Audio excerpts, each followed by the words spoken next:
എനിക്കൊരു സുഹൃത്തുണ്ട്. അവൻ ഏകദേശം 10 വർഷമായിട്ട് ഒരു സ്ഥാപനത്തിൽ ജോലി ചെയ്യുകയാണ്.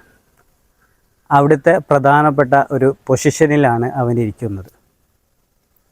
ഈ അടുത്ത് കണ്ട സമയത്ത് അവൻ പറഞ്ഞു, ഞങ്ങളുടെ സ്ഥാപനം ബിസിനസ്സൊക്കെ വളരെ മോശമാണ്, അത് പൂട്ടാൻ പോവുകയാണ്. ആ സമയത്ത് ഞാൻ അവനെ മുമ്പ് കണ്ട സമയത്ത് അവൻ പറഞ്ഞ പല വാക്കുകളും ഇങ്ങനെ ആലോചിക്കുകയായിരുന്നു. തുടക്ക സമയത്ത്, ആ സ്ഥാപനത്തിൻ്റെ തുടക്ക സമയത്ത് വലിയ കച്ചവടമുണ്ടായിരുന്നു, വലിയ ലാഭമുണ്ടായിരുന്നു, വലിയ ബിസിനസ് തകൃതിയായി നടന്നുകൊണ്ടിരിക്കുകയായിരുന്നു. പിന്നീട് എന്തോ സാഹചര്യം കാരണം ചെറിയ രീതിയിൽ ഡൗണായി. ആ സമയം മുതൽ അവൻ കാണുമ്പോഴൊക്കെ പറയും, ഈ ബിസിനസ് വിജയിക്കില്ല, ഇത് പരാജയപ്പെടും, ഇത് തോനെ വൈകാതെ പൂട്ടിപ്പോവും എന്നിങ്ങനെ പലപ്പോഴും അവൻ കാണുമ്പോഴൊക്കെ പറയാറുണ്ടായിരുന്നു. അവസാനം കണ്ട സമയത്ത് അവസാനമായിട്ട് അവൻ പറഞ്ഞത്, അടുത്ത വർഷത്തോടു കൂടി അല്ലെങ്കിൽ ഈ വർഷത്തോടു കൂടി ഞങ്ങളുടെ സ്ഥാപനം ഞങ്ങൾ പൂട്ടുമെന്നാണ്. സത്യത്തിൽ ഇവിടെ സാഹചര്യങ്ങളാണോ അതോ അത് നേതൃത്വം നൽകുന്ന അവൻ്റെ മാനസികാവസ്ഥയാണോ ഈ സ്ഥാപനം പൂട്ടിപ്പോവാൻ കാരണമായത് എന്നതാണ് നമ്മളിന്ന് അന്വേഷിക്കുന്നത്. നമ്മൾ എങ്ങനെയാണോ നമ്മുടെ ചുറ്റുപാടുകളെക്കുറിച്ച്, നമ്മൾ മുന്നോട്ട് പോകുന്ന നമ്മുടെ കുടുംബത്തെക്കുറിച്ച്, നമ്മൾ നേതൃത്വം നൽകുന്ന സ്ഥാപനങ്ങളെക്കുറിച്ച് നമ്മൾ എങ്ങനെയാണോ ചിന്തിക്കുന്നത്, അതിനനുസരിച്ചായിരിക്കും ആ സ്ഥാപനത്തിൻ്റെ വളർച്ചയും താഴ്ചയും. നമ്മളൊരു സ്ഥാപനത്തിൻ്റെ പ്രധാന പൊസിഷനിലിരിക്കുകയാണ്, എന്നിട്ട് പറയാണ് ഈ സ്ഥാപനം മുന്നോട്ട് പോകില്ല, ഇത് പരാജയത്തിലായിരിക്കുമെന്ന് വെച്ചാൽ സ്വാഭാവികമായിട്ടും ഘട്ടം ഘട്ടമായിട്ട് അത് താഴോട്ടായിരിക്കും പോവുക.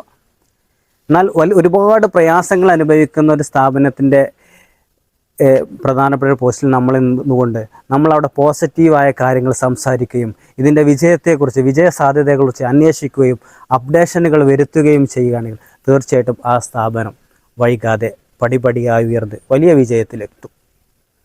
ഇവിടെ മറ്റൊരു കാര്യം കൂടിയുണ്ട്. സ്വാഭാവികമായിട്ടും ഒരു സ്ഥാപനം പരാജയപ്പെടുമ്പോൾ അല്ലെങ്കിൽ ഒരു സിസ്റ്റം പരാജയപ്പെടുമ്പോൾ അതിൻ്റെ ഉത്തരവാദിത്തപ്പെട്ടവർക്ക് ടെൻഷൻ ഉണ്ടാവും. പക്ഷേ ഇവിടെ ടെൻഷൻ ഇല്ല എന്നതുകൂടി ഞാൻ മനസ്സിലാക്കി. കാരണം ഈ വ്യക്തി, എൻ്റെ ഈ സുഹൃത്ത്, ഇതിൻ്റെ ഉത്തരവാദിത്തപ്പെട്ട ആളുകളോട് ഇടയ്ക്കിടയ്ക്ക് പറഞ്ഞ് അവരുടെ മാനസികാവസ്ഥയെ, ഇത് പരാജയമാണ് എന്നൊരു മാനസികാവസ്ഥയിലേക്ക് അവരുടെ ചിന്തയെയും അദ്ദേഹം പതിയെ പതിയെ അവരറിയാതെ, അല്ലെങ്കിൽ ഈ സുഹൃത്തും മനഃപൂർവ്വം ചെയ്തതല്ല, ഒരു പക്ഷേ അവൻ്റെ അറിവില്ലായ്മ കൊണ്ടോ ഒക്കെ ചെയ്തതായിരിക്കും, പതിയെ പതിയെ അവരുടെ മാനസികാവസ്ഥയും ഇത് പരാജയമാണ്, അവരുടെ ചിന്തയും ഇത് പരാജയത്തിലേക്കാണ് പോകുന്നത് എന്നൊരവസ്ഥയിലേക്ക് മാറ്റി. ഏതുപോലെ നമ്മൾ ദൃശ്യം ഫിലിമിൽ ജോർജ് കുട്ടിൻ്റെ വളരെ ചർച്ച ചെയ്യപ്പെടുന്ന ഒരു സൈക്കോളജിക്കൽ സംഗതി ഉണ്ടല്ലോ. അതായത് 2-ാം തീയതിയും 3-ാം തീയതിയും പോയ ജോർജ് കുട്ടി 3-ാം തീയതിയും 4-ാം തീയതിയും ആക്കി എല്ലാവരെയും തോന്നിപ്പിക്കുന്ന, സ്ഥിരമായിട്ട് അവിടെ പോയി അവരോട് പറഞ്ഞ് അതിലവിടെ ആളുകളോട് പറഞ്ഞ് ആ ഡേറ്റ് എല്ലാവരുടെ മനസ്സിൽ മാറ്റുന്നൊരു സൈക്കോളജിക്കൽ പ്രക്രിയ ഉണ്ടല്ലോ. ആ പ്രക്രിയയാണ് ഇവിടെ എൻ്റെ സുഹൃത്തും അവൻ അറിയാതെ ഉപയോഗിച്ചത്. ഇതിൻ്റെ പ്രധാനപ്പെട്ട ആളുകളോട് പറയും, നമ്മുടെ സ്ഥാപനം പരാജയത്തിലേക്ക് പോവുകയാണ്, ഇനി ഇത് നമ്മൾ ഒന്നും ചെയ്തിട്ട് കാര്യമില്ല. ഇങ്ങനെ എപ്പോഴും നെഗറ്റീവായ സംസാരങ്ങൾ പറഞ്ഞ് അങ്ങനെ പതിയെ അവരെയും അവരുടെ മാനസികാവസ്ഥ ഇത് പരാജയത്തിലേക്കാണ് എന്നൊരു മാനസാവസ്ഥയിലേക്ക് അവരെയും എത്തിച്ചു.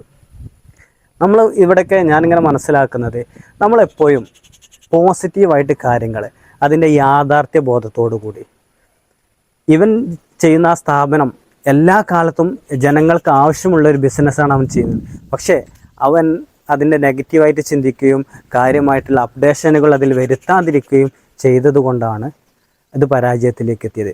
അപ്പോൾ 2 കാര്യങ്ങളാണ് ഒരു സ്ഥാപനം നടത്തുമ്പോൾ അല്ലെങ്കിൽ ഒരു ബിസിനസ് മുന്നോട്ട് പോകുമ്പോൾ നമ്മൾ ശ്രദ്ധിക്കേണ്ടത്. ഒന്ന്, നമ്മുടെ പോസിറ്റീവ് മൈൻഡ് സെറ്റും. 2, അതിൻ്റെ അപ്ഡേഷനും, കാലോചിതമായ അപ്ഡേഷനുകൾ വരുത്തുക. ഒപ്പം ഇത് വിജയിക്കുമെന്നുള്ളൊരു മൈൻഡ് സെറ്റിലേക്ക് നമ്മുടെ മൈൻഡ് സെറ്റും നമ്മുടെ കൂടെയുള്ള ആളുകളുടെ മൈൻഡ് സെറ്റും മുന്നോട്ട് പോകുമ്പോൾ തീർച്ചയായിട്ടും ഏത് പരാജയത്തിലുള്ള സ്ഥാപനവും തീർച്ചയായിട്ടും വിജയിക്കും. അതിന് നമ്മുടെ മൈൻഡ് സെറ്റ് റെഡിയാക്കുക എന്നതിൻ്റെ മാർഗമുള്ളൂ. അതിന് സാധിക്കട്ടെ എന്ന് ആശംസിക്കുന്നു.